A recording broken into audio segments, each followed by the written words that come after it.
As you might have heard already, if you're watching this video right now, that Turkey is about to change the $250,000 citizenship law from $250,000 to $400,000. And this change might happen at any moment in time. So in this video, we'll be looking at all the various scenarios around this law and what it could mean for current investors or potential investors who are just ready to dive into this market. Let's get into it.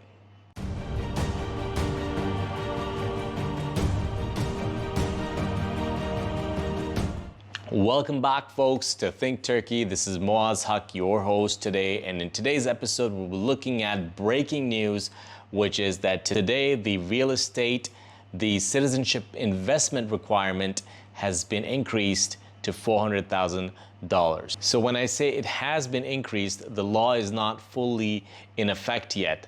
The law has just been passed in Parliament or in the cabinet, and we are still waiting on the official announcement to come out so that the law becomes effective.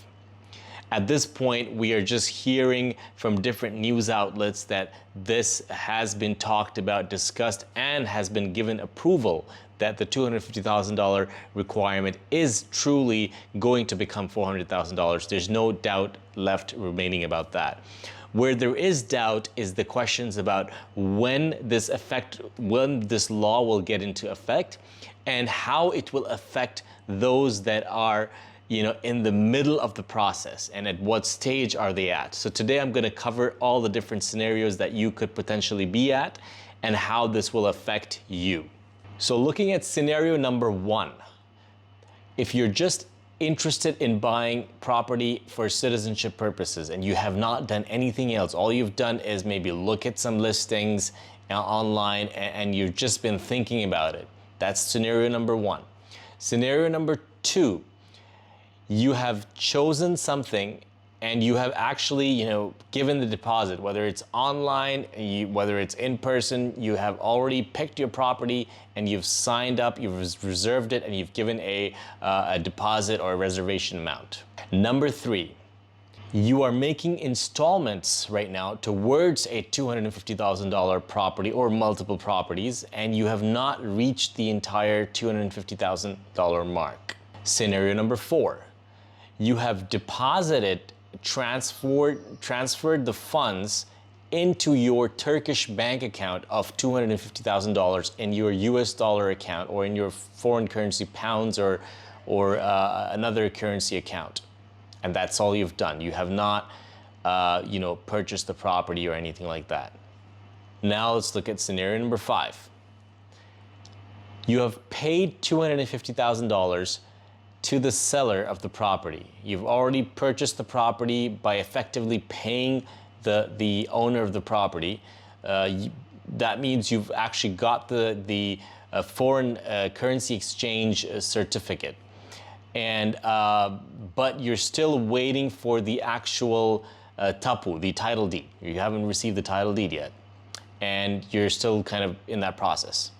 Scenario number six. You've paid $250,000, you've got the title deed as well, and but that's all. You haven't actually done anything else. You haven't gotten the conformity certificate or started the procedures for the citizenship application. So number seven, scenario seven, you've done the $250,000 payments and you've got the certificate of conformity, so your property does confirm for those requirements. However, you have not started the application of the citizenship itself. Scenario number eight, you've done everything and you've submitted the citizenship application, and now you're waiting for the result, and so on. So these are just generally the scenarios that pretty much most people will fall into, right? There might be a few exceptions here and there, but that is the general. If there is an exception, please message it in the comments below, just so we can know about that and we can start looking into those specific exceptions as well. So why do I even talk about all these different scenarios? The reason is that all these scenarios, at the end of the day, they point to the same outcome. The outcome is that you need to get started and complete the entire steps so that you minimize your risk level of losing out on your citizenship.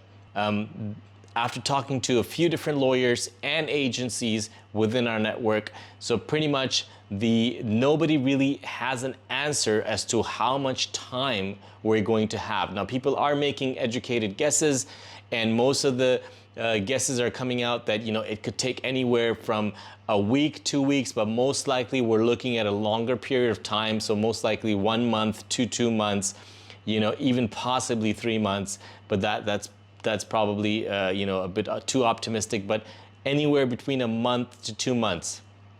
So that doesn't mean that we should get really relaxed, because these steps that I've mentioned, when it comes to buying the property, it takes some time, right? So just selecting the property, it will take minimum 3 to 4 days, or even a week, up to depending on you know, how many viewings you're doing and what your requirements are, right? So even let's say you've selected the property, you just pick something within a day, 2 days, you've picked it, right? Done. So even then, you know, selecting it, doing the payments, transferring the money from your home country, getting the bank account, make sure the bank account is set up. So all that, and then, you know, getting the appraisal, the expertise report for that property. Let's say all that gets done, like fastest case scenario, it'll take a week for you to get to that stage. Then you still have to get your title deed appointment to go and transfer the title deed in your name. So now you're going into week 2 already. So, you know, it's, you know, the faster that we move, the better. So that's what I'm saying. So there's a few different steps. Let me walk you through the steps that'll take place. So number 1 is that what you need to be doing is getting your money transferred. The number 1 step that you should be doing is having a bank account and tax number opened up in Turkey, whether you do it yourself or have it done by your attorney or your consultant and so on. Then you can start transferring your money as soon as possible. You need to transfer your funds from your account to that Turkish bank account, which is in your name. So that way you reduce and minimize the risk from right there itself. In case the law says that, hey, as long as you have transferred the money, so you've got the intention of investing $250,000, so that means we won't apply the law to you. So that could potentially save you from that aspect. Now, number 2 is that, you know, you have transferred the money, and now you have picked out the property. Let's say you've picked it out and you're ready to buy it. And now you get the certificate of foreign exchange certificate, the currency exchange certificate from US dollars to Turkish liras. You got that. Then you pay the seller, right? You pay the amount to the seller, whether it's in, you know, partly cash, some of it deposit, and then the rest is like transferred, whatever it is, right? You pay the seller, right? That's number 4, right? So we talked about the bank, transfer the money, get the foreign certificate, the exchange certificate, pay the seller, and now number 5 is get the expertise report, the appraisal report, right? You have to get that taken care of. That will take a few days, right? 2 to 3 days, 4 days maybe, right? So that needs to be done. Then you can apply for an appointment to the title deed office. That will take some time. Hopefully the next day you could get that, next business day. So I'm probably looking into week 2. Now, you should have already have a citizenship lawyer actually on file. So I should have mentioned that. You should have already kind of arranged the lawyer in the first stage when you are dealing, actually your consultant or whoever you're dealing with, the company you're dealing with, they will ideally arrange that for you. So you already have that. So now the lawyer will kick into the action and will start getting you that certificate and conformity of certificate of conformity, and then get your application started right away. So those are the final steps to do. So all this, basically, all the scenarios point to one area, is that you need to get started ASAP. And if you're already in the process, you need to get to the finish line as soon as you can. Don't listen to opinions of people which are telling you, hey, it will, you know, it's going to take time, and, you know, these things move slow. No.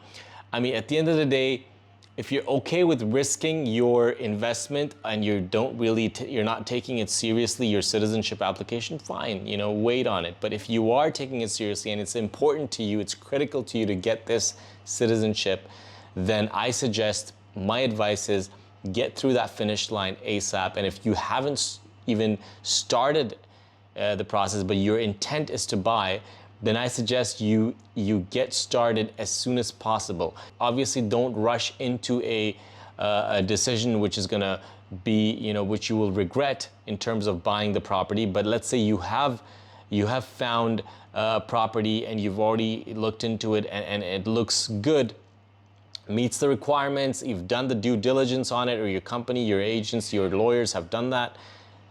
Don't overthink it from this point, because the time is running out. So you need to close on that deal, and basically within the next week to 2 weeks, basically you need to put this through. You need to put this deal through and get your application sorted out. And at the very if all else fails, the first thing you should do is basically transfer the money. If you're not going to do anything else, first step you do is get your bank account opened up. So you can do this remotely, actually, as long as you have somebody in Turkey that you trust. You've got a friend, a family member, a lawyer, and a consultant that you trust.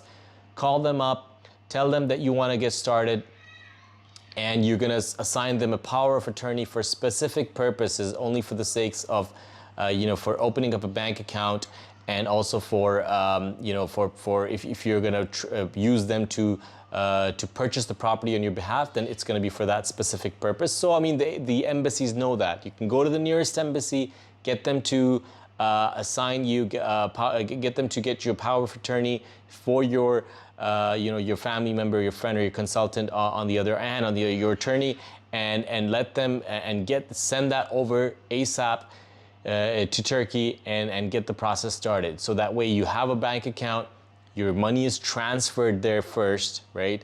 Then you start doing the rest of the steps in the path, right?